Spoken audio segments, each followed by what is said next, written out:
BD news অ্যালার্টের আরও একটি সংবাদ সংযোগে আপনাদেরকে স্বাগতম। গত 16 বছরে শিক্ষা প্রতিষ্ঠানে মস্তান তৈরি হয়েছে বলেছেন রিজভী। পতিত সরকারের আমলে কেবল উন্নয়নের গলাভরা গল্প করা হয়েছে, কিন্তু শিক্ষাক্ষেত্রে কোনো উন্নয়ন হয়নি বলে মন্তব্য করেছেন বিএনপি সিনিয়র যুগ্ম মহাসচিব রুহুল কবির রিজভী। তিনি বলেন, গত 15-16 বছরে ছাত্র রাজনীতির নামে শিক্ষা প্রতিষ্ঠানে মাস্তান তৈরি করা হয়েছে।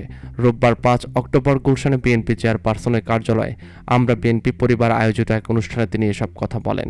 রিজভী বলেন, আমার বিশ্বাস, আমরা যদি শিক্ষা ব্যবস্থায় এমন একটি কাঠামো গড়ে তুলতে পারতাম যেখানে শিক্ষকদের প্রচুর প্রশিক্ষণ থাকতো, তাহলে তারা ছাত্রদের জ্ঞান চর্চায় উদ্বুদ্ধ করতে পারত, বিজ্ঞান ও সাহিত্য চর্চার ক্ষেত্রেও।